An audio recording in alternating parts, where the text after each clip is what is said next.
Era un pastor extremeño, se llamaba Nicolás Sánchez Martín, contaba con 37 años de edad y, como tantos otros días en su dura vida en el campo, acudía a la llamada feria de Aigal, un pueblo en el norte de la provincia, casi limítrofe con Salamanca. No había luz ni agua corriente en toda la zona. Cuando llegó a una especie de curva de agua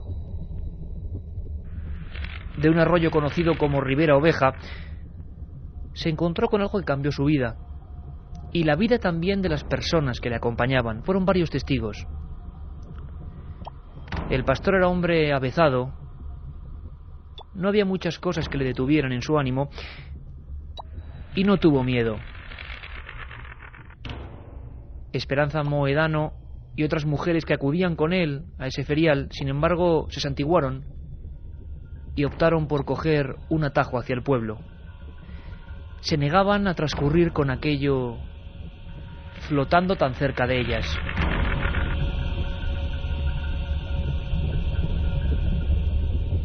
El 21 de octubre de 1917, una fecha marcada con letras de oro o de sangre en la historia de los misterios. Tenemos las actas de defunción de este hombre y tenemos el recuerdo de una cruz de palo que en el pequeño cementerio de Cambroncino es el único recuerdo de esta historia.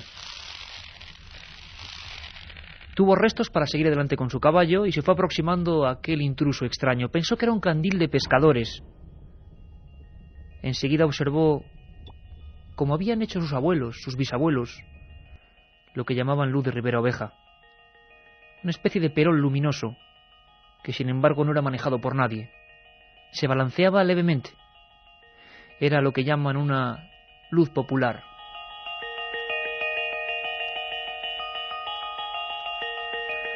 No había estructura alguna en su interior. No había objeto físico que irradiase luminosidad. Era simplemente eso, una cosa etérea. Quizá un fuego fatuo, quizá un fuego de San Telmo, quizá el espíritu de los difuntos, como todavía se cree en algunas partes de España y del mundo. Lo cierto y verdad es que Nicolás arreó a su cabalgadura y tiró para adelante. Incluso, en un momento nos cuentan las crónicas que sacó su machete. En ese preciso instante, la luz de Ribera Oveja se arrancó hacia la bestia y su jinete y atravesó a ambos. La siguiente escena se produjo más o menos 20 minutos después. En el pueblo, unas 40 o 50 personas, alumbradas con candiles, esta vez de aceite, esperaban la llegada del desgraciado Colás. Era como un alma en pena. Casi su cuerpo, como un saco sin vida, iba dando pequeños brincos en la silla del corcel. Rápidamente lo metieron en la cama y acudió don Victoriano Sánchez Hoyos, el único médico de la región. Había llegado desde Plasencia. Aquel hombre solo repetía: la luz, la luz.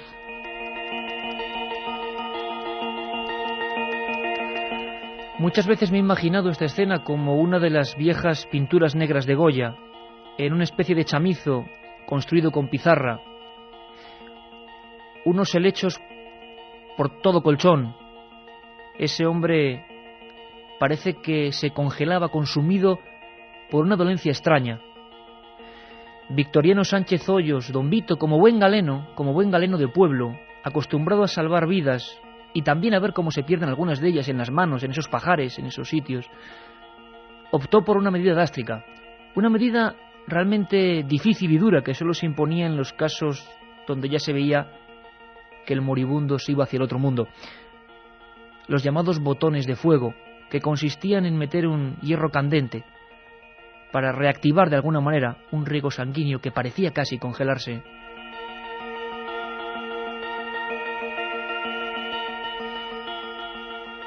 La piel blanca,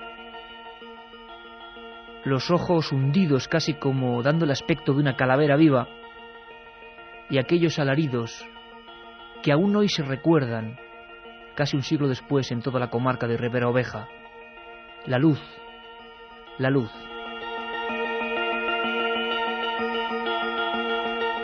Muchos años después, en 1967, la Fuerza Aérea Norteamericana realizaba un informe que nada tenía que ver con este suceso ocurrido en las Urdes extremeñas.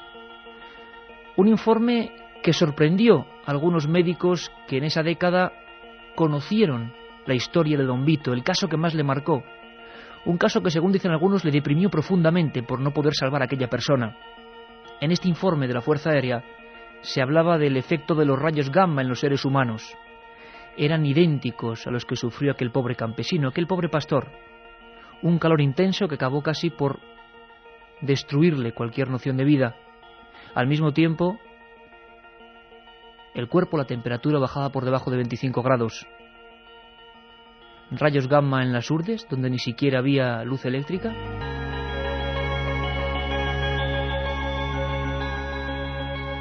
¿Quién sabe si hoy Colás, debajo de esa cruz de palo que languidece detrás del cementerio de la iglesia de Cambroncino, todavía se esté preguntando por qué a él, o quizá lamentando de por qué en aquel momento, 21 de octubre de 1917, regato de Rivera Oveja, arreó su caballo y ya no pudo dar marcha atrás?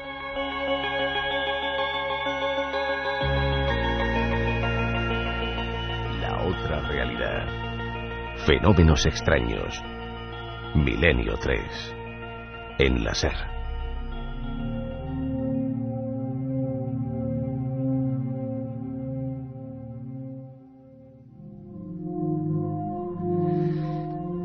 Pues aquí estamos, agradeciendo sobre todo el apoyo que nos habéis prestado en el último EGM, en esta emisión y en la del domingo, por supuesto, gracias a todos. Estamos todos. Katia Rocha, Carmen Porter, buenas madrugadas. Buenas madrugadas, Iker. Te acordabas perfectamente de esta historia, ¿eh? Me acordaba además y visualizaba mentalmente ese lugar fascinante y, como no, el cementerio de Cambroncino, que también visitamos para ver la tumba donde se encontraba este hombre. Nicolás Sánchez Martín, el primer mártir del misterio, el primer mártir del insólito en España. ¿Qué era esa luz que se le apareció repentinamente flotando como un candil? ¿Por qué la habían visto muchas generaciones anteriores? ¿Ocurre en otras partes del planeta? ¿Ven lo mismo? ¿Interpretan lo mismo? Creo que en el viaje que hacemos esta noche, en compañía además como siempre de Juanma Frasquete, la nave del misterio, vamos a descubrir muchas cosas. Esa luz, luz de Rivera Oveja, también se llamó luz de difuntos, candil de los muertos, nombres para catalogar un fenómeno que se producía siempre en una zona concreta, una zona que curiosamente, como decían allí, estaba preñada de huesos, preñada de antiguos restos de diversas culturas que en esa región vivieron. Quizá también observando estos fenómenos. Hoy nos vamos a dar cuenta que este misterio, sea lo que sea, parece que tiene unas pautas de comportamiento alucinantes. Hoy os propongo un viaje quizá distinto, un viaje de investigación, de pura y dura investigación. Si las últimas semanas nos hemos ocupado de Jesús, nos hemos ocupado de la pasión, de la repercusión que ha tenido esa película, de los misterios que todavía rodean a Jesús de Nazaret, vamos a cambiar el tercio como siempre hacemos de una semana a otra, y os invito a que os unáis a esta especie de despegue con la nave del misterio en diferentes países, continentes, en diferentes historias. Quiero que escuchéis muy atentamente este corte. Os pido en algunos de ellos sinceramente mis disculpas, porque algunos son obtenidos en pleno lugar de los hechos, obtenidos con grabadora, no estaban hechos para radiar, pero se entienden perfectamente porque tienen la fuerza del sonido cuando es real. Este hombre que vais a escuchar se llama Daniel López, es médico argentino que me confesaba en una región también enigmática, en Capilla del Monte, Córdoba, lo que, o mejor dicho, a las conclusiones que había llegado haciendo un análisis médico. Un análisis de grupos de personas que habían sufrido diversas enfermedades y que todas tenían un nexo común: haber observado este tipo de luminaria. Tenían un nombre para ella: la luz mala. El fenómeno se repetía idénticamente a miles de kilómetros de distancia. Escuchad atentamente porque empezamos el viaje. Hace unos años ellos tenían temor a la relación con las luces, pero en estos últimos años ellos han aprendido a convivir, a volver a convivir con las luces, porque saben que no les van a hacer daño. ¿Por qué? Porque antiguamente ellos decían había una prueba de valor que los indios tomaban para salir de la adolescencia y considerarse hombre, que era enfrentarse a la luz. ¿Por qué? Porque la luz no se acercaba si vos tenías miedo. Entonces, como que la luz reaccionaba ante tu miedo y no se acercaba para no producirte daño. En cambio, si se acercaba, era porque vos tenías resistencia y eras valiente. Entonces se tomaba como una prueba de hombría que la luz se acercara al indio.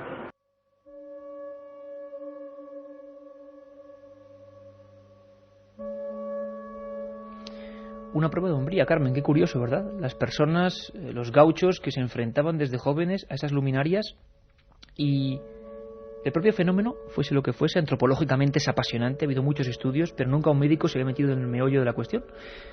Algunos incluso hacían apuestas casi de vida o muerte por ver quién caminaba más pasos en dirección a lo que es la luminaria. ¿Descripción de esta luminaria? Pues prácticamente idéntica en todas partes del mundo. Color rojizo, no diría esférica, diría más bien, como decíamos antes, como un perol, como una especie de cosa bombada hacia arriba, como una llama. Por eso mucha gente, estoy seguro ahora, abrimos ahora mismo las líneas, preguntarán por fenómenos naturales que quizá pudieran explicar estos misterios. Vamos a hablar de fuegos factos, de fuegos de San Telmo, un montón de cosas, pero antes lo que habría que hacer es abrir directamente nuestra conexión habitual, porque además tenemos ese regalo que siempre es el más solicitado por parte de los oyentes de Milenio 3, ¿no? Vamos a celebrar el EGM y la confianza que los oyentes nos dan, sorteando pues 3 de esos CDs con casi 150 programas de Milenio 3. Entre todos aquellos que escriban al 7640, palabra clave Milenio, espacio y lo que vosotros queráis. Hay muchísimas leyendas en toda España que hablan de luces populares, incluso están en los escudos de algunas ciudades. Pues nada, si tienen alguna luz popular en sus pueblos, en sus ciudades, alguna leyenda que conozcan, pues que también nos la cuenten. 7640, palabra clave Milenio, espacio y lo que queráis. 3 CDs con todos los programas de Milenio 3. O si no todos, casi todos. Carmen, qué buena idea, no se me había ocurrido. Tú has hecho una recopilación incluso de escudos que dieron lugar a fortificaciones, incluso a poblaciones que se inauguraron por la presencia de una luz y quedó constatada en los archivos. Como quedaron en los archivos los documentos de la muerte de este hombre. Tú bien sabes que yo lo he publicado, los publicó el primero, el César, lo que es el César, Juanjo Benítez. Este caso de este pastor, si algún día hablamos de las urdes, que lo haremos, profundizaremos en el tema, era simplemente una especie de manera de entrar en este misterio, muy gráfica. Quedó reflejado en documentos como eran en la antigua usanza los documentos de los médicos, ¿no? Con esa letra que casi nadie entiende, pero que bien leída, caramba, muestran una escena terrorífica, ¿no? Aquel hombre muriendo con la sangre deteniéndosele prácticamente dentro de las venas, sin remedios, ¿no? Haciendo auténticas sangrías porque no había manera. Nunca vieron una muerte igual. ¿Recuerdas cuando una noche, tarde-noche de inundaciones, descubrimos la casa natal de Colás, verdad? Sí, que estaba ahí en esa barriada, ¿no? Nos tuvimos que resguardar precisamente de la lluvia porque se estaba inundando todo el pueblo, y qué casualidad que dimos con la casa del Colás. En esa esquina de piedra, casi de pizarras puestas unas sobre otras, como se hacía antiguamente en las urdes, murió ese hombre, y ahí queda también su secreto, ¿no? Su misterio. Ese médico intentó salvarle hasta el último momento, pero no pudo, y dejó constatación gráfica de todo lo que intentó hacer. Puede que sea el primer caso, pero es que nos hemos dado cuenta que no solo ha sido, digámoslo así, incidentes muy personales, sino comunidades enteras que han observado este tipo de apariciones. Es muy interesante además que abramos, digámoslo así, una manera de que los propios oyentes sean los que nos digan qué casos conocen ellos, porque estoy seguro que esta noche vamos a descubrir muchos que ni siquiera los investigadores conocemos, porque solo estando en algunos lugares puede saberse cuándo nace un mito. Y tú bien sabes, Carmen, que muchos de estos casos empezaron como un mero rumor, como una especulación, un caso, se empezó a indagar, fueron allí investigadores, por ejemplo, pueden ser perfectamente corresponsales o meros oyentes de Milenio 3, y ahí podemos empezar a tirar del hilo. ¿Te parece que antes de nada empecemos el viaje en un lugar maravilloso como es Canarias? Sí, además ya tenemos oyentes que en el 7640 nos preguntaban, por ejemplo, Jonay nos decía, ¿para cuándo algo de misterios canarios? Por aquí tenemos muchas leyendas de esferas luminosas en el barranco de Badajoz, en Tenerife. Bueno, pues parece que tenemos telepatía, no lo hemos hecho adrede, pero vamos a responderles rápidamente. Esta primera parte vamos a viajar al archipiélago canario, como decimos, donde de alguna manera, tampoco sabemos por qué, hay pasado ancestral, Hay lugares que parecen enclaves de poder, que siempre han llamado la atención de las diferentes etnias y culturas que se han establecido allí, y sobre todo hay misterio y la presencia de estas luces populares. El nombre de luces populares le corresponde a un investigador y buen amigo de este programa, Jesús Callejo, que un día, y a Javier Sierra también, en el libro La España extraña, que un día intentaron, aglomerar este fenómeno que tampoco era el fenómeno ovni, tampoco era el fenómeno de los aparecidos o la Santa Compañía, que recordarán muchos que hemos tocado en este programa, era una especie de mezcla, algo que el pueblo interpreta como casi maligno, pero que está ahí, que no es una cosa que aparece un día y ya no vuelve, sino que está constantemente viviendo con ellos y que, repentinamente a veces cambia las vidas de quien se la encuentra, se la topa. Vamos directamente con José Gregorio González, que es nuestro corresponsal en Canarias, en Tenerife en concreto, pero esta vez para hablar de un fenómeno que tiene que ver en otra isla bien curiosa, en Fuerteventura, la luz de Mafasca. Tema clásico para quienes amamos el misterio, pero estoy seguro que muchos no la van a conocer. Una historia alucinante. ¿Sabías, Carmen, que incluso en esa zona, en Antigua, en la ciudad de Antigua, hay murales, calles dedicados a esta luz? Es tanta la tradición y tantos los testigos que han visto la luz de Mafasca que incluso, como bien dices, le han puesto su nombre a varias de esas calles o de esas luminosidades. Y hay testigos, y José Gregorio cuenta cosas súper interesantes que incluso atacan a la luz de Mafasca. Pero me estás hablando de que no es la luz quien ataca al testigo, sino el testigo atacando a la luz. El que se embalantona y va por ella. Bueno, pues de momento vamos con el retrato robot de la luz de Mafasca, un fenómeno genuinamente español.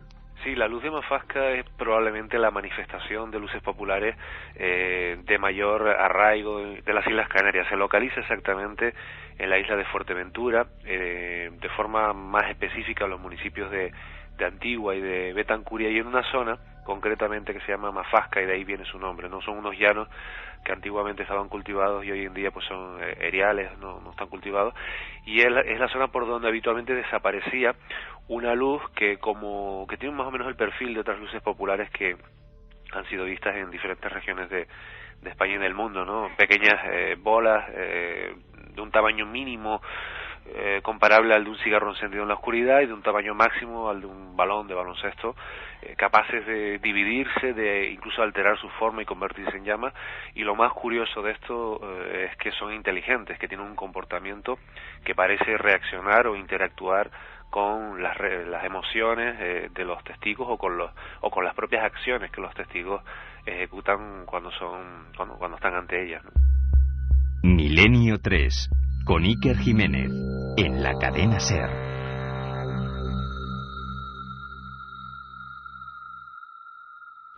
Juanma Frasquet, que nos lleva a otros universos con estos sonidos.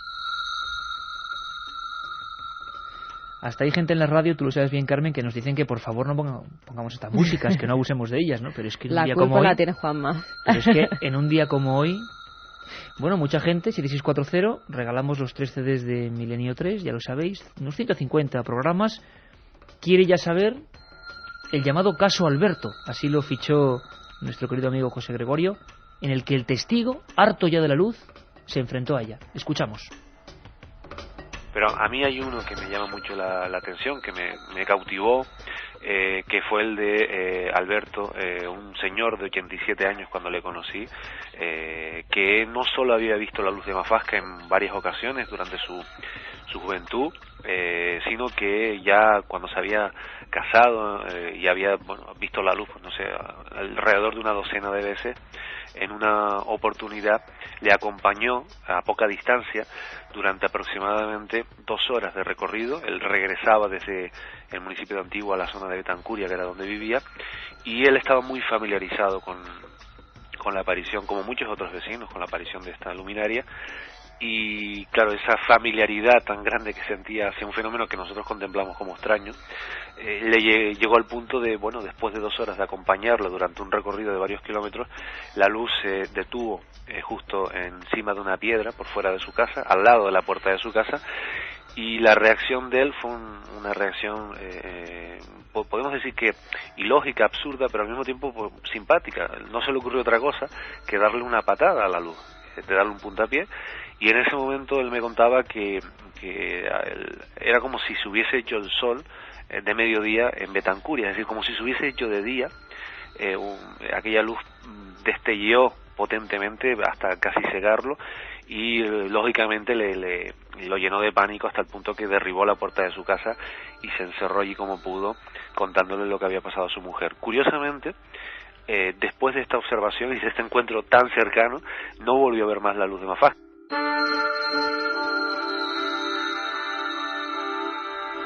Pagó cara su osadía el buen Alberto Gómez, creo que es Alberto Gómez exactamente ahora mismo, sí, Alberto Gómez, pegándole un puntapié a la luz de Mafalda. También hay que ser pero valiente, luego ¿no? se arrepintió y salió corriendo de por vida hacia su casa y allí se encerró, y la verdad es que estuvo muy asustado durante mucho tiempo. Vamos con algunos de los mensajes. Por ejemplo, Quique desde Hospitalet nos dice: yo he escuchado que la luz son las almas en el purgatorio, que tenían el poder de poseer a quien la miraba. Claro. También Marco nos dice: ¿nos han dado casos de bolas de fuego en Brasil ocasionando incluso víctimas? Bueno, pues os prometo emociones fuertes. Estará con nosotros en la segunda hora, entre otros muchos invitados, Pablo Villarrubia, con casos de ultimísima hora en algunas regiones brasileñas, donde desde luego casi la historia del collage de nuestro pobre pastor mártir del misterio se queda corta. Pero mucha gente está preguntando, Carmen, por los fuegos fatuos, si esto puede tener una explicación natural. Se habla de fuegos de los cementerios, luminarias de Camposanto, se le llaman en algunas regiones de España. ¿Qué son los fuegos fatuos, Carmen? Pero no solo en los cementerios, también en muchos de los lagos o incluso pantanos es normal que se vean estos fuegos. Pues yo quiero saberlo. ¿Qué son los fuegos fatuos? Pues se trata de unas luces normalmente tenues que se mueven y que parecen seguir a las personas en algunas ocasiones. Se las suele describir como luces de color azulado, rojizo, verdoso o incluso amarillento. Según el lugar donde nos encontremos, las conoceremos como candelillas, luces malas, víboras de fuego. En Brasil, por ejemplo, se la denomina toitatá. En Francia, Lagon des Lutins. En los Andes, en Argentina y en Uruguay, por ejemplo, el farol de los Andes. Hay una leyenda popular rusa, Iker, que describe los fuegos fatuos como los espíritus de los niños que han nacido muertos y que se encuentran revoloteando entre el cielo y el infierno. Tremendo. En varios países americanos se cree que son almas en pena, y en la tradición inglesa se identifican con diablillos o duendes que atraen a sus víctimas hacia el peligro de los pantanos. Pero también hay que dar la parte científica. Algunos científicos le dan una explicación química. Al parecer se trata de metano, que inflamado por el fosfuro de hidrógeno, que se produce por la descomposición de la materia orgánica, hace que se produzcan estas luminosidades. Boitatá, farol de los Andes. Vamos a conocer sobre todo antropología, porque el misterio en el fondo es el misterio del hombre. Me preguntaban hace poco, ¿la verdad está ahí fuera? Digo, yo no sé, pero desde luego dentro de nosotros sí que está. Y el hombre ha interpretado estas compañías extrañas que a veces han compartido con él, han surcado los caminos y las vidas de mucha gente, pues eso, diciendo, aquí estamos nosotros y compartimos el mismo habitáculo que el ser humano. Bueno, hay que aprender quizá a convivir con estos fenómenos que no conocemos para nada. Yo no sé si lo conocen los oyentes en el 7640, Katia, porque hay mucha expectación. Pues como siempre, los oyentes lo conocen. Hay uno incluso que nos amenaza. Fran de Badajoz dice, darme los CDs o mando un fuego de esos. Nunca se sabe. Bueno, esto me llama mucho la atención, yo no lo sabía, felicidades. Ahora no lo recuerdo con exactitud, pero he visto algún cuadro religioso con bolas de luz que no pintan nada. Sí, hay varios cuadros extraños, incluso pues hay toda una teoría de ovnis en el arte, como se les denomina, que son en algunos casos simple bolas de fuego que emiten luces, y algunas de ellas impactan tanto en la Virgen como en el Niño Jesús, en algunos de los casos, y en otros incluso se ven formas discoidales que emiten rayos. Tú lo sabes bien porque yo he estado con uno de los directores o sí, hoy he estado con el conservador del Museo del Prado precisamente hablando de misterios. Oye, luego nos arte. Cuentas tu nuevo proyecto televisivo, que ya se puede contar, ¿no? Sí, ya se puede contar. Pues luego lo adelantamos con el tema de Ponferrada, que también están preguntando mucho. Un programa de misterios del arte hay que hacer, ¿eh? Y tenemos que invitar a un experto como Pedro Jiménez. Muy pronto, hombre, por supuesto. Dice un oyente, cada 21 de febrero celebramos en Manresa el Día de la Misteriosa Luz. ¿Conocéis el tema? La Llum de Manresa. Sí, hablaremos del tema porque es uno de esos sitios, como comentaba Carmen, ya veréis qué alucinante, que se han levantado santuarios, ciudades, pueblos en torno a un fenómeno que fue una luz que apareció, que deslumbró, y a partir de ahí se ubicó una comunidad humana. También nos pregunta la relación de las luces con los poderes telúricos o con la Santa Compaña, o si tiene algo que ver estos fuegos fatuos con los fuegos de San Telmo. Luego hablaremos, ¿te parece, Carmen? Fuegos de San Telmo. Cada pregunta vuestra es, bueno, pues una orden, ¿no? Los temas, ¿eh? Sí, una orden para nuestro equipo, que sois vosotros también, por supuesto, de investigación y documentación. Aprenderemos qué son los fenómenos naturales y al mismo tiempo recorreremos la otra orilla, la de la leyenda, la de la tradición, la de la antropología pura y dura, la del pueblo que habla, ¿no?, de generación en generación, y que pone cosas a veces tan dramáticas como esta leyenda popular rusa que hablaba de niños que han nacido muertos y que revolotean, incluso, ¿no?, ya más modernas leyendas urbanas que hablan de ataques en la propia cama. En Cantabria nos habla un oyente de un pueblo donde dice que las ve en un barranco, las ha visto en un barranco y han sucedido algunas cosas. En un barranco de Cantabria. Pues le pediría a ese amigo que más datos concretos, porque estoy seguro el y pueblo, tenemos... ¿cómo se llama el pueblo? Que nos lo mande. Exacto, pues queremos hacer un mapa, si te parece hoy, Katia, de los lugares donde nos digan, más o menos, a bote pronto, lugares concretos, enclaves donde han aparecido este tipo de fenómenos, pues ir trazando una especie de ruta de este tipo de misterios. Podemos sacar ahí cosas nuevas, ¿no?, interesantes. Bueno, estamos en un momento viajando por España, América, diversos puntos del mundo. Os esperamos. Si quieres viajar a lo desconocido, no dejes de leer El Archivo del Misterio, de Iker Jiménez. Los libros del tercer milenio publicados por Editorial Edad. Ya a la venta El Enigma Nazi de José Lesta, El Código B de David Zurdo, Top Secret de Santiago Camacho, Magos y Reyes de Marra y Bueno y El Camino de Santiago de Mariano Fernández Urresti. Si te gusta el misterio, esta es tu colección.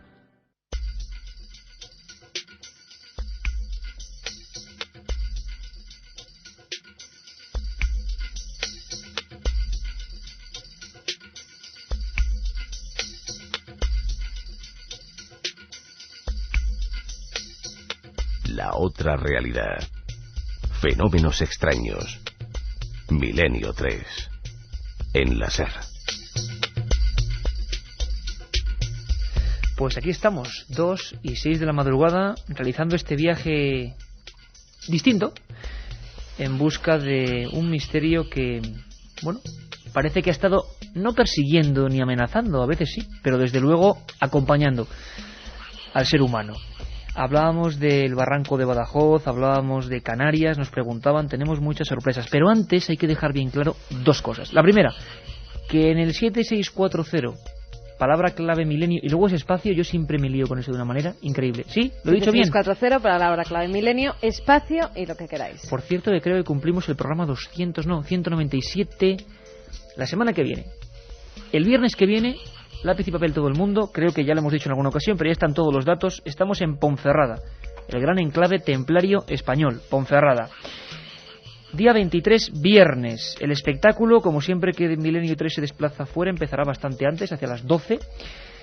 Y a partir de la 1:30, pues en cadena para todos, por supuesto. Creo que puede ser un momento histórico, nunca mejor dicho. Mi intención, hoy viajamos en lo geográfico, pero en Ponferrada queremos viajar en el tiempo, que nosotros sí tenemos esa facultad de la nave del misterio, teletransportarnos a otras épocas.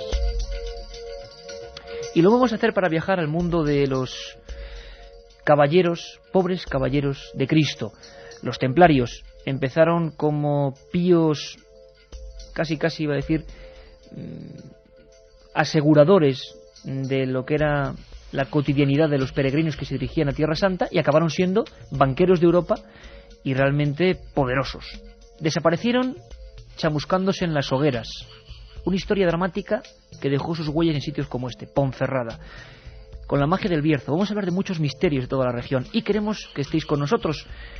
Evidentemente, viendo lo que ha pasado con otros programas de Milenio 3, no hay más que una solución, que es las entradas, las invitaciones se darán a partir del martes, me han dicho martes es 20, ¿no, Carmen? Martes día 20, a partir de las 10:30 de la mañana, en Ser Bierzo, en Ponferrada, ya estarán a disposición de todo el mundo las diferentes invitaciones gratuitas para acudir a este espectáculo. Tenemos un montón de sorpresas en un marco increíble como el Teatro Vergidum, emplazamiento clave de esta ciudad. Bueno, claro, como son sorpresas no podemos decir mucho, pero desde luego que vamos a hacer un viaje en el tiempo alucinante, con imágenes, con conexiones. Vamos a casi ponernos en esos lugares, en esos acontecimientos, sangrientos unos, históricos otros, y a comprender no solo templarios, sino otros misterios de León, porque pasaron muchas cosas en toda esa provincia y concretamente en Ponferrada. Creo que va a hacer mucho la pena y queremos que estéis ahí. Y si ya sabéis, quieren ver además 23 la información, viernes. por si no se acuerdan, en radiobierzo.com o en ikerjimenez.com está toda la información y todo lo que vamos a realizar. A partir de mañana en ikerjimenez.com todo un espacio concreto dedicado a anunciar esto. Viernes 23, Ponferrada.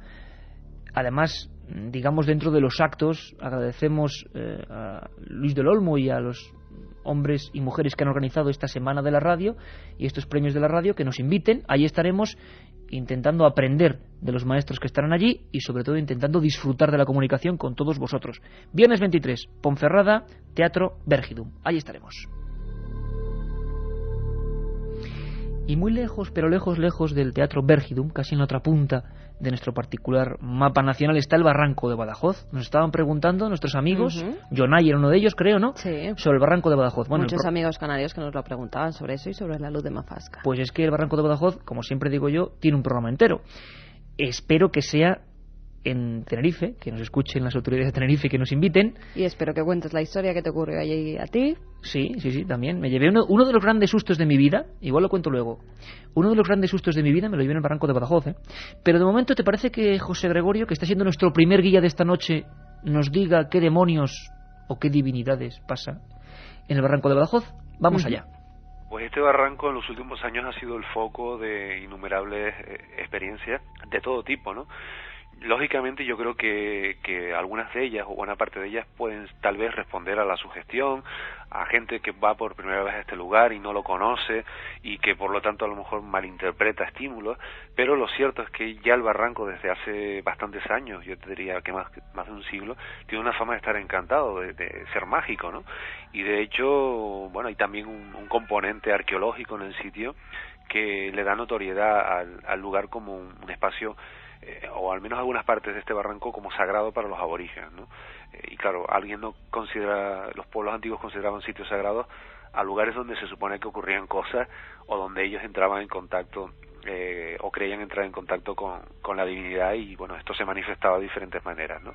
Bueno, pues en el Barranco Badajoz, desde cánticos que surgen de la nada, ya sea voces que recuerdan a cantos gregorianos o incluso acordes musicales, hasta psicofonías que lógicamente, bueno, son, digamos que es un producto que no lo oyes y que no lo experimentas en el lugar, sino cuando pasa el tiempo y escuchas las grabaciones, hasta cosas más espectaculares como observación de siluetas, de blanquecinas, como si fuesen nubes, pero que adoptan figuras humanas y se acercan también a los testigos. Pues anda, Carmen, que una silueta con forma humana, blanquecina, que se te vaya acercando, pero es que hay gente que la ha fotografiado. Es más, añado un punto de valor o un plus de rigor a este asunto, es que hay fotógrafos profesionales que quizá, bueno, pues acudiendo, como el canto de sirena del misterio es muy amplio, a los rumores que pasaban en el Barranco de Badajoz, se acercaron con sus poderosas cámaras. Tello Bermejo es uno de esos profesionales que realmente, bueno, pues ha vivido experiencias que le han cambiado la vida. Es innegable que solo puede verse esta perspectiva cuando a uno le ha pasado. Como siempre, nosotros desde fuera, pues bueno, aquí ponemos los datos. Tello Bermejo, uno de los más prestigiosos fotógrafos del archipiélago, hizo varios experimentos. Se encontró con varias luces, Carmen. Algunas las publica este mes, además, el compañero Javier Sierra en un especial en Más Allá, con Francisco Padrón. Dejaban estelas. Es un sitio muy negro, muy oscuro, el Barranco de Badajoz. Es un sitio que culmina con una especie de viejas bocaminas. Imaginaos lo que es un barranco en mitad de la nada, con vegetación, muy oscuro, y al final esas minas perdidas, con los carricoches de hierro, que se abandonaron por una época en que incluso los trabajadores de allí afirmaban haber visto y haberse encontrado, y varios documentos, con esa especie de siluetas o de seres o de luces, como estamos hablando hoy, que se transformaban en caras o en cabezas flotantes. Bueno, Barranco de Badajoz. Ahí ocurren hechos misteriosos, pero siempre son testimonios, puedes creer o no. ¿Qué ha cambiado? Pues ha cambiado que algunos profesionales han logrado captar, dejar físicamente en una superficie como la fotografía, la presencia de esas imágenes extrañas. Tello Bermejo llegó incluso a reunirse con varios hombres, no sé cómo decirlo, vamos a llamarles de poder, o hombres que adoptaban el chamanismo aborigen, que les gustaba la imposición de manos, los rituales, y acompañando a esa gente, fotografiando sin ver esa especie de luces en ese momento, sí aparecían luego en el revelado. algo realmente insólito. Yo creo que lo mejor, Carmen, aunque sea muy brevemente, porque le pillamos casi todavía en Canarias, no lo menos, trabajando todavía en su jornada, es que saludemos al compañero Tello Bermejo. Tello Bermejo, amigo, buenas noches. Hola, buenas noches, ¿qué tal? ¿Cómo estáis? Pues perfectamente, encantados de trazar una conexión directa con las islas y contigo. Tello, fotógrafo, profesional, ¿te empiezas a interesar por una serie de fenómenos o estos fenómenos lumínicos extraños, de los que además recientemente se ha publicado un excelente reportaje en la revista Más Allá de nuestro compañero Javier Sierra, te sorprenden a ti primero? ¿Te los encuentras o vas a encontrarlos? Bueno, inicialmente, en la revista lo dice, todo comenzó con un gran amigo, un señor que se dedicaba a hacer, podríamos decir, imposición de manos, y empezó a tratar de captar esas energías. Y entonces me las llevaba a revelar, y yo decía, esto puede ser un error, y fue al final ya para no... empecé a salir con él, entonces pues empezaron a salir, entonces ya sí, realmente ya íbamos a buscarlas y ya pues íbamos con esa conciencia de a ver si podíamos captar algo. Hombre, ha habido veces en que me ha salido sin buscarlo, también soy consciente de eso, pero la mayoría de las veces ha sido siempre yendo a buscarlo. Las últimas, que están también en la revista, fuimos al Barranco de Badajoz, es un sitio bastante mágico que está aquí en la isla de Tenerife, y paramos, la verdad es que esa vez sí vimos allí podríamos decir una luz, ¿no? Que luego, pues la verdad es que lo vimos reflejado al ver las fotografías, ¿no? Tello, hablas del Barranco de Badajoz, un lugar muy peculiar. Quizás es el sitio donde más fructíferas han sido tus investigaciones. Efectivamente. Hombre, hay más sitios. La verdad es que las islas son, no sé, yo creo que toda España, pero las islas es un sitio bastante mágico y hay puntos, pues como otros cualquiera, que las energías, pues a lo mejor están más, podríamos decir, más libres o más naturales, ¿no? El Barranco es un sitio bastante mágico, como puede ser el Pico Las Flores, la Corona, la Punta Hidalgo, yo que sé, hay un montón de sitios. Bueno, el Teide es maravilloso, es un sitio precioso y un sitio donde también han salido, ¿no? Oye, Tello, una pregunta ya puramente profesional. Sí. Cuando uno va con la cámara, parece que el objetivo filtra un poco la realidad, ¿no? ¿Tú has llegado a sentir cierto miedo en algún momento en esas noches donde han aparecido esas extrañas fotografías? Yo miedo nunca he sentido. Yo creo que es una de las cosas que uno debe de quitarse. Si tienes miedo, yo creo que esas energías no se presentan. Porque se me han dado casos con personas que han tenido miedo y no. Debes de estar libre. Hombre, emoción sí. Una de las veces han salido 3 trazos muy bonitos. Bueno, pues después de ese trazo, ese día yo le dije, si hay algo aquí que se manifieste ya, porque ya estaba cansado, quería realmente ver. Y realmente se manifestó. Es un ser macrocéfalo que realmente que se ve claro. Descríbenos esa imagen, Tello. ¿Qué es? ¿Una explosión de luz y luego una imagen o qué es? No, esa imagen es como un ser, pero a lo bestia. O sea, una cosa es de luz, pero o sea, con los ojos, la nariz, todo perfecto. Toda una experiencia, como tú decías, emocionante y alucinante para dejar para el recuerdo, que en estos temas es muy complicado perpetuar algo. Pues unas imágenes están ahí. Dime, Tello. Yo creo que a lo mejor dentro de unos años sea una cosa normal, o dentro de un siglo, yo qué sé. Pero yo creo que, todo lo que contribuya a que la humanidad vaya avanzando y siempre que se haga con inofensividad de pensamiento y que sea un pensamiento creativo y que todo sea crear, pues yo creo que eso es interesante, ¿no? Pues estamos contigo, desde luego, compañero, y lo que esperamos es... como comentábamos, que ojalá pronto estemos por esas tierras y podamos vivirlo todo mucho más intensamente. De momento, estas pinceladas de una labor realmente insólita, pero realmente curiosa y podemos decir que única en estos momentos en España, relacionada con ese mundo extraño de unas luces que desde luego dejan su presencia clara en el papel fotográfico. Un abrazo fuerte, Tello Bermejo, en Tenerife. Si vienes por aquí, ya sabes que te esperamos ver, ¿eh? Muchísimas gracias, amigo. Un abrazo y gracias a vosotros. Un abrazo fuerte.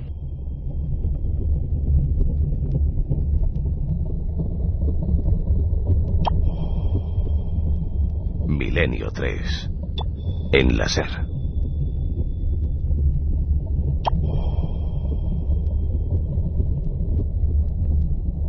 Esta sintonía, por cierto, es de nuestro segundo técnico los domingos. Son Juanma Frasquet y Carlos Nicolás. Y también un montón de compañeros más, Javier Rodríguez, Antonio Bravo. Pero Carlos Nicolás ha compuesto estos sonidos. Claro, tanto escuchar Milenio al final hace cosas como esta.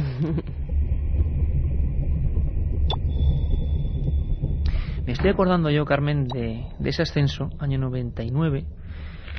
Iba con José Gregorio. Me impresionaba mucho el entorno del Barranco de Badajoz. Las plantas voluminosas sonaban con el viento. y llegamos hasta esas bocaminas. Entramos dentro, los raíles oxidados, el lugar donde tanta gente había visto esas cabezas, esos seres. Solo os digo una cosa, que yo empecé a escuchar mi propia voz. Pero claro, yo no estaba hablando, estaba en pleno silencio. Y era yo, mi propia voz que me hablaba. Eso me ocurrió, y algún día os contaré qué me pasó, porque eso no se olvida. Seguimos el viaje, seguimos la ruta. Pues vamos con algunos amigos, como Frank, que nos dice: yo vivo muy cerca del barranco de Badajoz, incluso tengo una huerta en sus márgenes, cerca del cauce. Os invito a venir, pero de noche no voy ni loco. Oye, Carmen, ¿y un programa desde el barranco de Badajoz, te imaginas? Estaría fenomenal. Hola, soy Ricardo de Tenerife. Yo he pasado varias noches de San Juan en el barranco de Badajoz y he visto y oído cosas.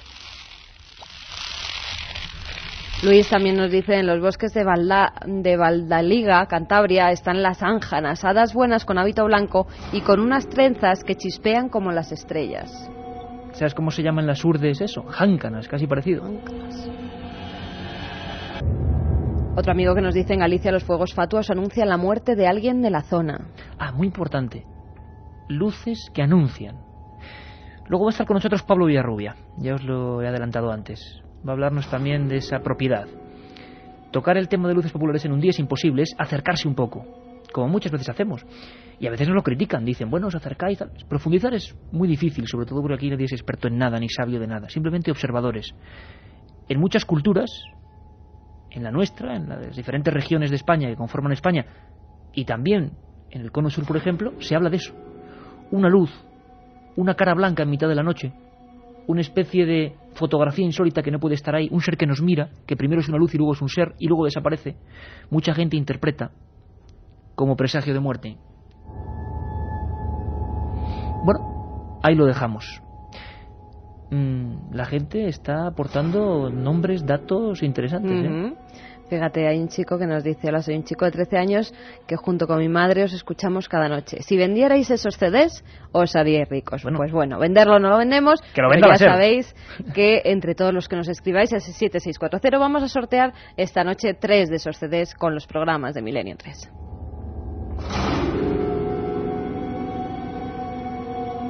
Cuando mete algún golpe de esos, veo ahí entre la penumbra también que está en la del misterio como Juanma sonríe. Si es que le gusta hacerlo. Y luego nos escriben mensajes como Pedro desde Valencia, que nos dice: hola amigos de Milenio 3, soy chofer y voy por una carretera solitaria. Cualquier lucecita me pone los pelos de punta. Pues que tenga cuidado, no vaya, como ha ocurrido otras veces, a pararse el coche y que de repente esa luz tenga nombre y apellidos. Por ejemplo, Luz de Rivera Oveja. Por cierto, coches, carreteras. Hay una carretera muy concreta que se para en una finca llamada La Quéjola. El lugar, Albacete.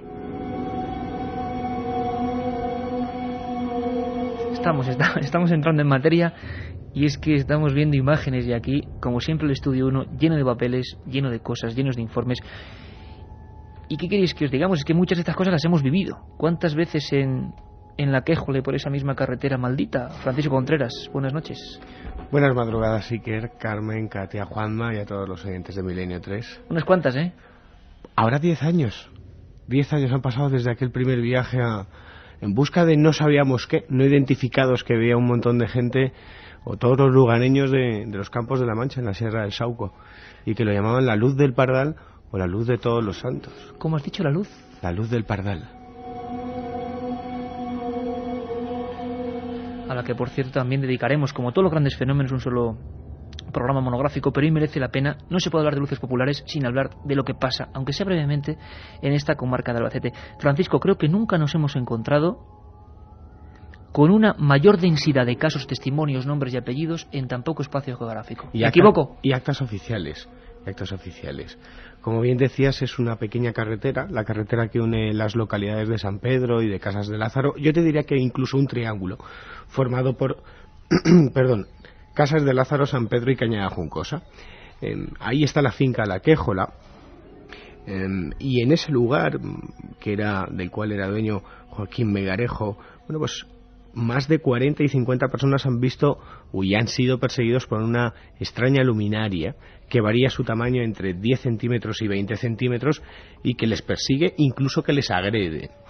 La casuística sería inmensa, de todo tipo, incluso de fenomenología poltergeist, ¿no? No sé, te iba a pasar, Francisco, porque yo lo recuerdo en aquel primer viaje hace 10 años ahora, de llegar y habían pasado esos fenómenos hacía horas, ¿te acuerdas? 24 horas.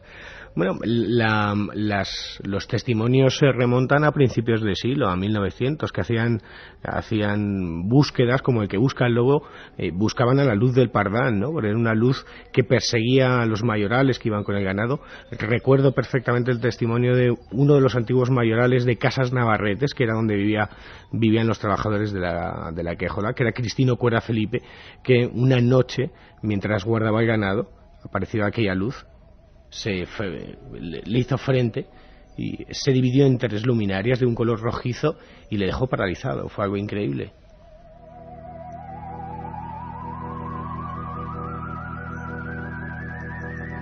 A veces sonidos extraños incluso acompañaban a este fenómeno.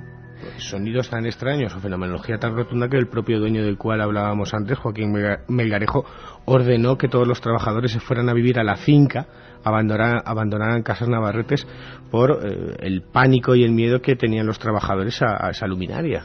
Nicolás Sánchez Martín sería el primer muerto por un fenómeno de este tipo, aparentemente, ¿os acordáis? La historia con la que hemos empezado, en España. Pero la primera casa que se derrumba porque los trabajadores, años 40, no se atreven, no quieren seguir más ahí por lo que está pasando, por culpa de una luz idéntica a la de las Urdes, es esta, ¿no? Casas Navarretes. Casa Navarretes.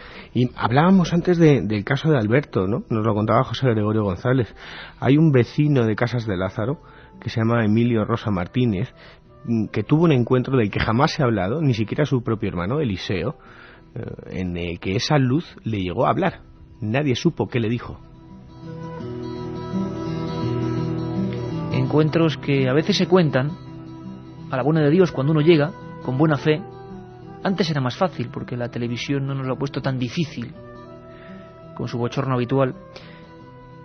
Antes la gente hablaba directamente, pero había también testigos, como dice Francisco, que callaron su encuentro privado con la luz hasta su encuentro con el lecho de muerte. Yo recuerdo perfectamente, en las muchas entrevistas que hemos hecho allí, es increíble, nunca nos hemos encontrado, quizás solo en esa zona de Ribera Oveja, en las Urdes, con algo parecido, algo habitual. Ver luz era algo habitual, no salir a determinadas horas porque la luz aparecía como un candil de pescador o de cazador, pero sin ser humano que lo transporte, y había que respetarla. Nunca en ningún otro lugar con un recorrido tan fijo, como si fuera un fantasma, sin sábanas, sin cadenas, simplemente una luz. El recorrido siempre acababa en el mismo sitio, unas ruinas funerarias, ¿verdad, Francisco? En unas ruinas funerarias, creo recordar, íberas, además, ¿no? Exacto. Qué extraña relación tienen los poblados íberos o la cultura íbera con estos fuegos fatuos, vamos a llamarlo así entre comillas, ¿no? Fuegos fatuos por llamarlos de alguna manera, porque lo más impresionante o lo que a uno le deja desconcertado es que estas luminarias extrañas tienen inteligencia, es decir, persiguen al testigo, le atosigan, le agobian, incluso le agreden. Ahora mismo recuerdo el testimonio de Manuel Macía, un conductor que se encontró por 2 veces con esta luz del pardal, una de pequeño, cuando iba con su bicicleta y aquel haz de luz se le posó de frente, y otra cuando iba con su camión trabajando, ¿no? O el de Pepe el Bisagra, que fue casi abrasado, ¿no? Es decir, inteligencia, y una inteligencia de unas luminarias relacionadas muchas veces, como bien dices, con lugares de antiguas culturas, ¿no? Culturas enigmáticas. Habría que recordar que en esas mismas tierras, en ese mismo pequeño desierto, aunque parte es un vergel, aunque en tiempos remotos se le conocía como desierto de Albacete, hace muchos años un pastor, quizá, quién sabe, testigo de la luz del pardal, con el azadón tocó algo duro. Fue escarbando y casi acudió el guardia civil espantado. Era la cabeza de un hombre barbado con cuernos. Era una de las esculturas funerarias más extrañas de la historia de España.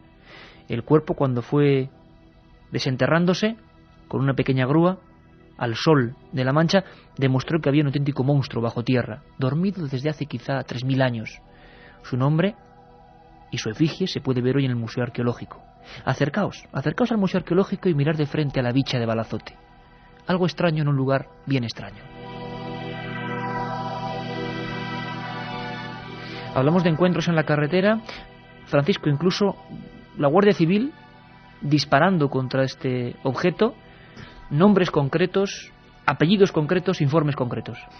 Eugenio Alarcón y el cabo José Olmo, marzo de 1982. Jamás olvidarán el encuentro con esa extraña luminaria a la que persiguieron pensando que era un cazador furtivo por la finca y a la cual nunca daban alcance. Llegaron a desenfundar su arma porque aquello se movía a una velocidad tremenda, rapidísimo, por haciendo lugares, giros en recto, ¿no? Prácticamente. Incluso haciendo movimientos por lugares inaccesibles, ¿no? Y sin dejar marca. Bueno, en algunas ocasiones esa luminaria dejaba una pequeña señal, como nos recordaba Cristino Cuerda Felipe, ¿no? Como un pequeño surco, pero muy pocas veces, ¿no? Aquellos dos guardias civiles jamás olvidarán el encuentro con la luz del Pardal, sin lugar a dudas, sobre todo porque uno de ellos llegó a desenfundar. Bueno, le he pedido a Francisco que de su archivo de casos, no me equivoco si son en estos 10 años centenares de entrevistas, algunas con los testigos pasando el tiempo, uno que expresase, un documento radiofónico que expresase perfectamente, quizá que concentrase todo el sentimiento de esa gente. El testigo es José Manuel Sánchez, ¿no? José Manuel Sánchez, que no quiere volver a pasar por esa carretera a partir de las 10 de la noche, después de varios encuentros con la luz del Pardal.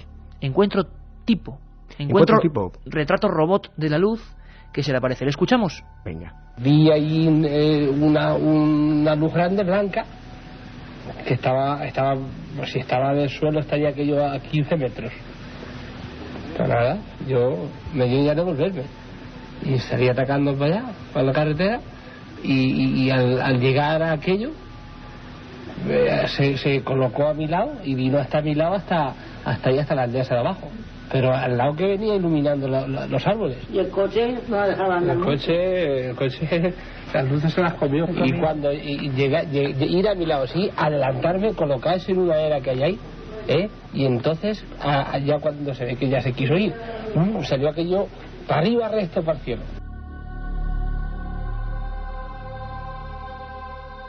Milenio 3.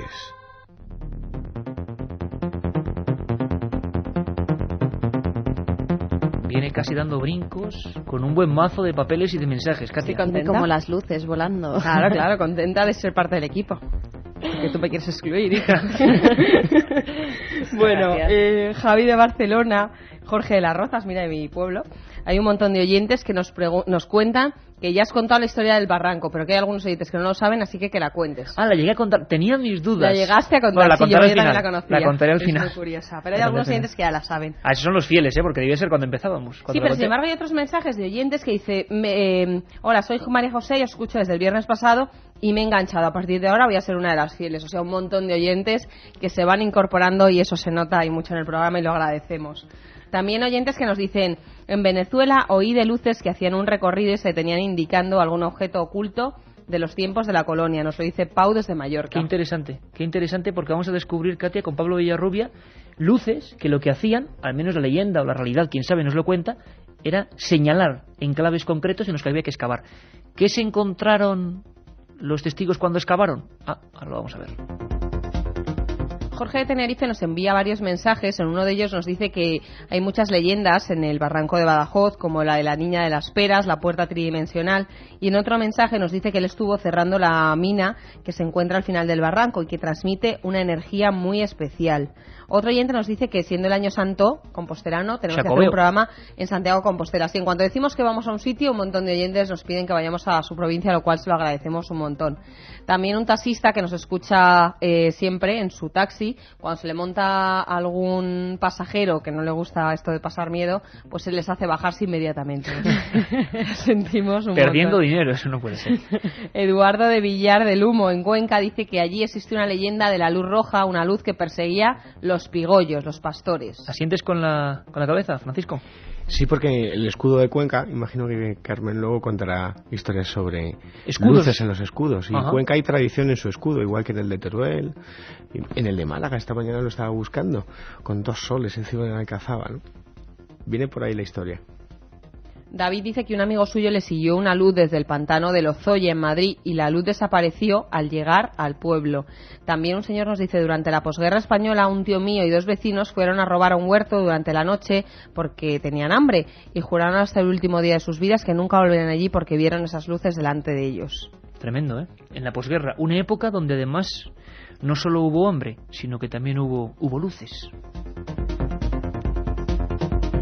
Ya sabéis, 7640, los 3 CDs de Milenio 3, esos programas que ya es muy difícil de recuperar con ese mítico primer programa ya de ovnis y pilotos. Parece mentira, ¿cómo pasa el tiempo? Hace 2 años, Carmen, que estábamos aquí con el piloto rojo y empezando esta aventura. Y qué aventura que cada día nos da pues más placer hacerla, intentamos hacerla cada día mejor y la respuesta... No sé si lo conseguiremos, pero desde luego ojalá que a los intentarlo, oyentes... pues lo intentamos. No sé yo, pero bueno, ¿qué te parece si explicamos a la gente, porque lo están preguntando, es que son tremendos, qué son los fuegos de San Telmo? Porque antes Francisco Contreras ha hablado de fuegos fatuos, tú has hablado de fuegos de San Telmo, la gente cree que es lo mismo. Bueno, ahora hemos estado en la leyenda, en el misterio y en el expediente X, como es el caso del Pardal. Vamos a la ciencia, siempre de un salto de un mundo en otro. ¿Qué son los fuegos de San Telmo, Carmen? Vamos a empezar pues con una crónica que además son muchos los viajeros, los navegantes que hablaban de estas luces de San Telmo. El cronista Pigafetta cita un suceso que se produjo durante el viaje de Magallanes, un encuentro con una extraña luz. Vamos a leer ese trocito. Aparecía en más de una ocasión el cuerpo santo, esto es, San Elmo, como otra luz entre las nuestras sobre la noche oscurísima, y del tal esplendor cual antorcha ardiendo en la punta de la gavia. Cuando esa bendita luz determinaba irse, permanecíamos medio cuarto de hora todos ciegos, implorando misericordia y creyéndonos muertos ya. San Elmo, ¿sin T? San Elmo. Bueno, sabes que siempre hay pues alguna variación por la época en la que era. Generalmente los marineros llamaban a estas luces llamas azuladas, que solían aparecer sobre los mástiles o incluso en los cabos, siempre después de una tormenta. En muchas regiones de nuestra geografía se creía que esas luces las provocaban espíritus malignos o incluso el propio demonio. Pero para algunos científicos, como Richard Blaskey, perteneciente al Centro de Hidrología Global y Clima de la NASA, se trata simplemente de una acumulación de electricidad en el ambiente que se produce bajo unas condiciones de humedad extrema.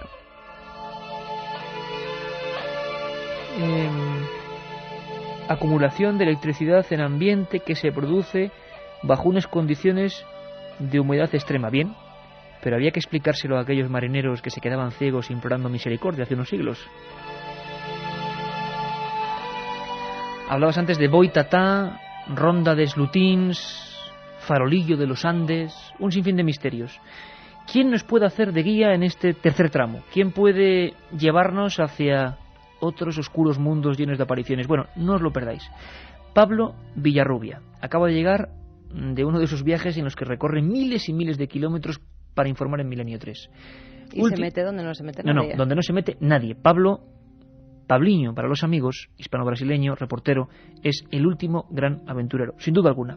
Ha estado en los desiertos de algunas regiones desoladas de la Argentina más desconocida y nos trae esa mezcla. Me llamaba por teléfono y me decía: Iker, luz mala, luces de muerte, tema ancestral, tema trágico en ocasiones. Bueno, Pablo, tu turno. En Catamarca, en Jujuy, era muy común, o sea, casi todos los campesinos de estas zonas andinas habían observado tales luces, ¿no? Que allí la llaman la luz mala, el farolito, también en Argentina, y uno de los relatos que más me llamó la atención fue de un campesino en la provincia de Salta que me contaba, yo le preguntaba, ¿y qué son estas luces malas, no? Me decía, no, son como un saco de huesos de ganado que salen volando, o sea, que se mueven en el cielo, que van de un cerro a otro. Esa es la explicación que me da. Me parece muy curioso, ¿no? No sé, no he encontrado, digamos, otra explicación o otro caso semejante, pero desde su punto de vista cultural, para él eran como huesos de animales que volaban. Las personas tienen mucho miedo a este tipo de luz, y en Jujuy especialmente la luz es asociada también con las cabezas de brujas voladoras. Ellos creen que son mujeres, espíritus, almas de brujas, cuyas cabezas todavía deambulan, ¿no? Vuelan por aquellas montañas altas del altiplano argentino.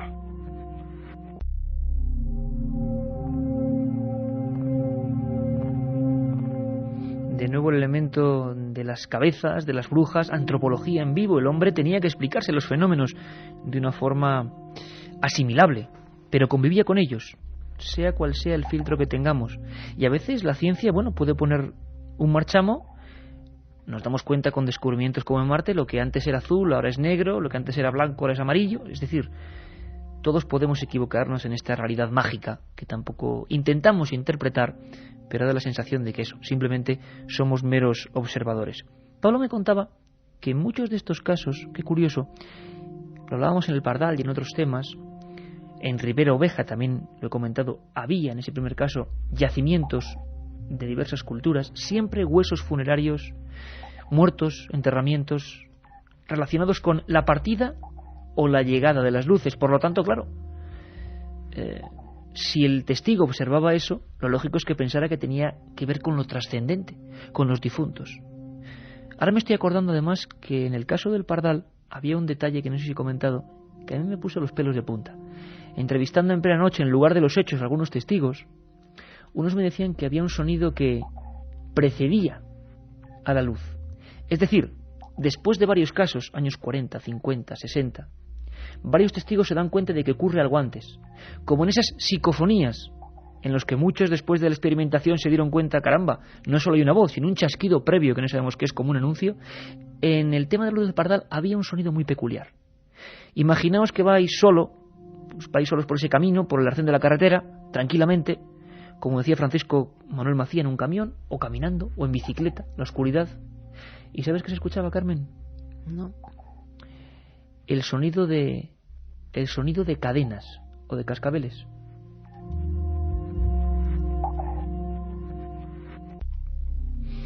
En América también hay sonidos, y también hay luces que, como ocurrió en el Pardal, parecen surgir de lugares muy concretos, lugares nada normales. Porque en muchas ocasiones, o algunas ocasiones, estas luces parece que acechan a las personas, las vigilan, entran dentro de sus casas, se mueven entre los muebles, entre las secciones de la casa, y salen otra vez, con lo cual parecen demostrar algún tipo de comportamiento inteligente. Eso es muy común. Otra cosa es que, por ejemplo, muchas de ellas surgen aparentemente de dentro de las montañas o de dentro de la selva profunda. Básicamente la gente dice que brotan de esas montañas y salen y hacen un recorrido en el aire, a lo mejor en forma de arco. Otras veces se mueven haciendo evoluciones distintas por el cielo, y después vuelven a desaparecer, si no en el mismo punto, en un punto contrario, en otra montaña, en otro cerro, ¿no?, a cierta distancia. La otra realidad. Fenómenos extraños. Milenio 3. En la SER.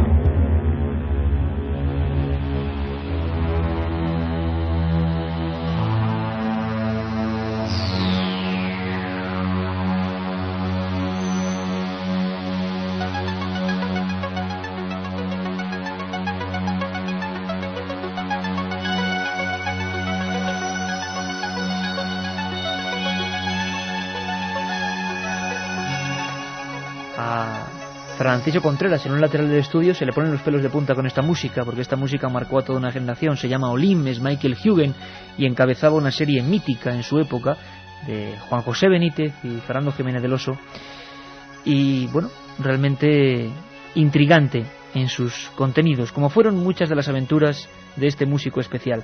Significaba, sobre todo, en una de las primeras series, El Imperio del Sol, misterio, América, otro mundo, para muchos de los temas que nos gustan. Estamos ya con esta música sobrevolando los desiertos de América.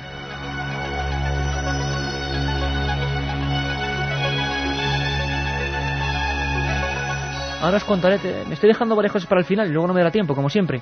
Alguna historia relativa a luces populares en Perú, en concreto en una zona llamada Desierto de Chauchilla, que es de las más impactantes que yo he visto en mi vida, imágenes que nunca podré olvidar.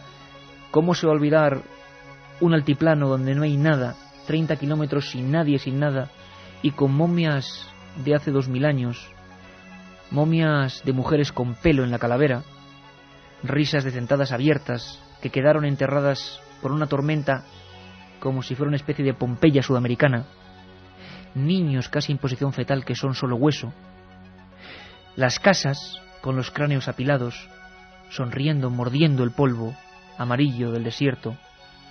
Ocurre en las afueras de Nazca, en Chauchilla, y allí, también, cómo no, lugar funerario, hay escenas e historias terroríficas de luminarias, candiles, que surgen de las huacas, surgen de esas tumbas, y se dan sus paseos.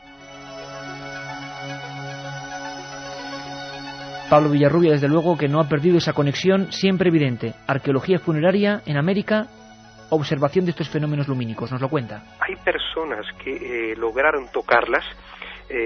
Yo tengo 2 o 3 relatos del estado de Piauí, en Brasil, de campesinos que se acercaron y tocaron estas luces, y estas personas tocaron esta luz, y al tocarla sintieron frío, al en vez de sentir calor. Eso fue lo que más me impresionó, sentir frío al tocar, ¿no?, estas luces. Muchas personas también, principalmente los oreros, o sea, los buscadores de oro, que en Brasil se llaman garimpeiros, esta gente me contaba que ellos veían esas luces, brotar de la tierra, y era una señal de que ahí podía existir oro. O sea, estas luces eran como, asociadas al oro. Y en Brasil, en las regiones centrales del Mato Grosso, los garimpeiros sí que muchas veces buscaban el oro justamente en el lugar donde salían estas luces. Y es curioso porque en algunos lugares ellos clavaban un puñal en el suelo como para romper el encanto. Ellos usaban este término, romper el encanto de aquel oro. Y en sitios arqueológicos muchos huaqueros, o sea, los buscadores de piezas arqueológicas, ¿no?, los saqueadores de tumbas y todo esto, muchas veces localizan alguno de estos, de estas huacas, como les llaman, gracias a las apariciones de estas luces. O sea, del punto donde emergen de la tierra señala el punto donde estaría, un entierro.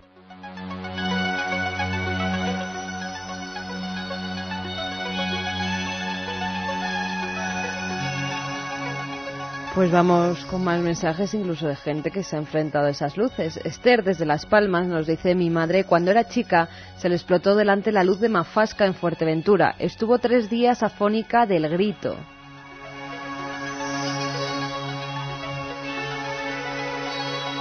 Iván también nos dice: mi padre, cuando era pequeño, vio una de esas luces en un camino de Valencia de Alcántara a Cáceres. Se movía y aunque le tiraba piedras, nunca le alcanzaba.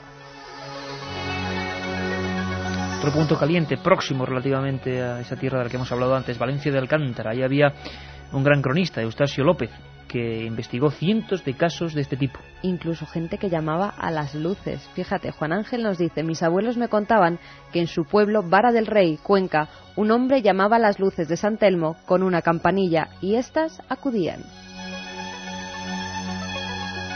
España ancestral pura y dura, Patricio Contreras, estás ahí apuntando en el cuaderno sin parar.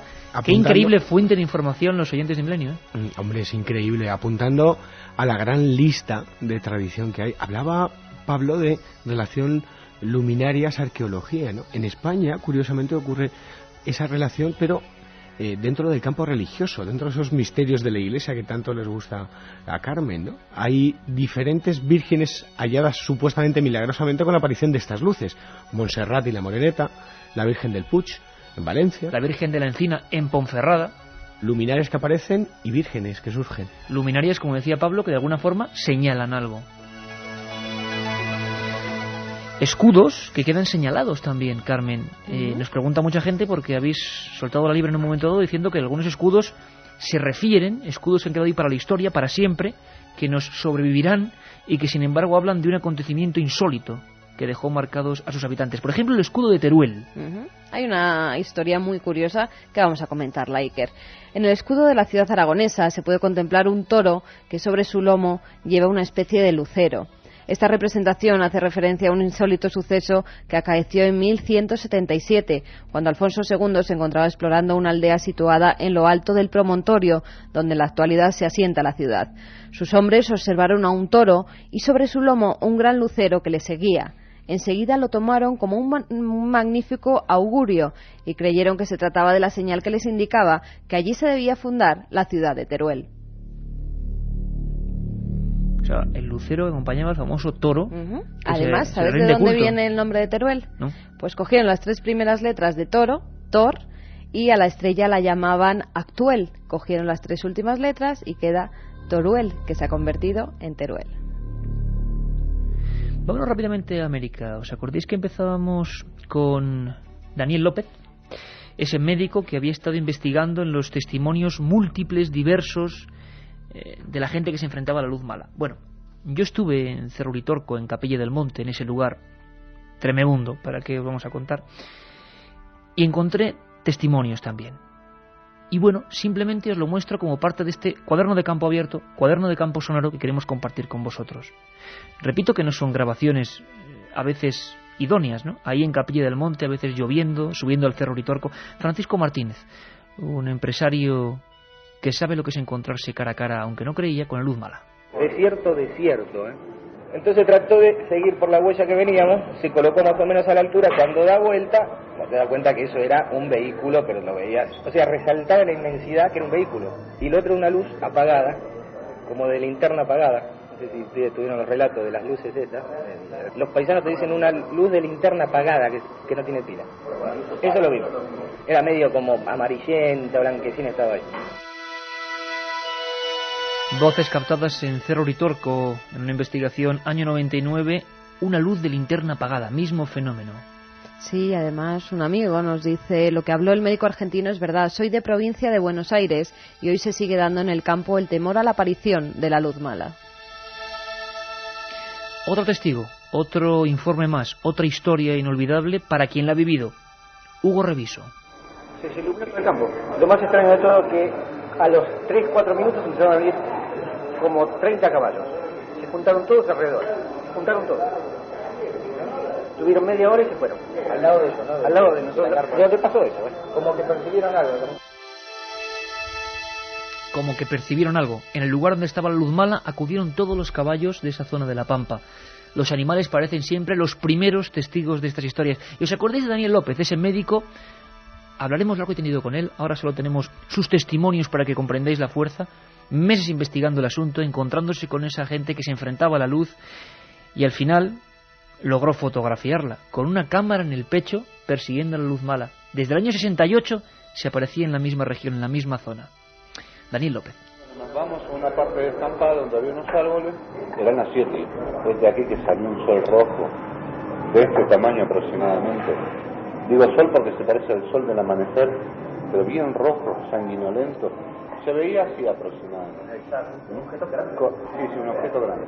Se levantó detrás de los árboles. Y bueno, yo le saqué la foto, lo tenemos en la diapositiva, es una diapositiva. Está movida porque, te digo, no tenía dónde apoyarla, la apoyé en mi pecho y bueno, con la emoción fue elevándose, después medio que se quedó detenida y empezó a avanzar hacia el norte, y cuando empezó a avanzar hacia el norte, de pronto se consumió. Milenio 3. De pronto se consumió, esa especie de linterna apagada, de no más de 20-30 centímetros, como un pequeño balón. El mismo fenómeno a miles de kilómetros, en diferentes siglos, adorado por unos, temido por otros. El fenómeno, como decimos, se ha quedado en nuestros particulares blasones provinciales, Carmen. Como en el escudo de Cuenca. En ese mismo año que citábamos antes, en 1177, otras estrellas como la que seguían al toro fueron vistas en la ciudad de Cuenca. Justamente el 6 de enero, cuando el rey Alfonso VIII asediaba la ciudad de Cuenca para librarla de los árabes. Según cuenta la leyenda, en ese momento se apareció una gran luminaria, que algunos aseguraron que se trataba de la Virgen. Desde entonces la patrona de la ciudad comenzó a ser Nuestra Señora de la Luz, y en el escudo de Cuenca se puede ver una estrella flotando por encima de un cáliz. La gente puede pensar, los fenómenos, bueno, están ahí, están ocurriendo, pero están pasando cosas ahora mismo. Escuchábamos a Pablo con casos de estos meses. Pero Carmen, es que ahora mismo en Andalucía, en una zona concreta del Aljarafe sevillano que tiene su historia, como tantas cosas tiene su historia, y un día la desbrozaremos, han pasado cosas. Hablamos de mes marzo-abril, o sea, prácticamente hace unos días. Sucesos muy concretos. Nos lo cuenta, quién si no, el corresponsal de Milenio 3 en Andalucía, José Manuel García Bautista. Última hora, luces populares. En el mes de marzo del presente año se ha registrado un encuentro con una esfera o una luz popular en la zona precisamente de Alnalcollar, en una zona que une, digamos, los pueblos de Gerena con Alnalcollar, precisamente en el entorno de una ex finca del ufólogo sevillano Ignacio de Arnau de Rojas Marco, donde se han producido ya 4 encuentros de este tipo, luces que surgen de lo que es el interior de la finca, de unas lomas de gran tamaño, y que, bueno, sorprenden al conductor y bueno, incluso lo llegan a tosigar, a perseguir durante buena parte del recorrido hasta que desaparece.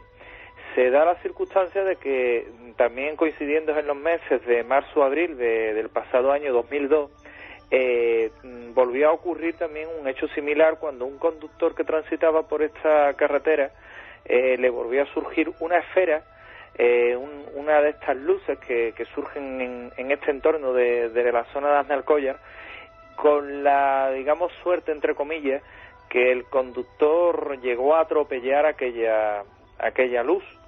La sorpresa se produjo cuando, una vez que bueno, atropelló aquella cosa, como él la definía, esto sería sobre más o menos las 10 de la noche, una vez que atropelló aquello, se bajó para comprobar lo que era, asustado, ya que creía que había atropellado a alguien con un ciclomotor, una moto.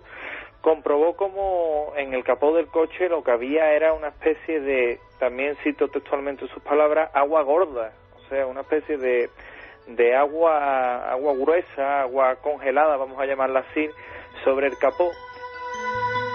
La otra realidad. Fenómenos extraños. Milenio 3. En la SER.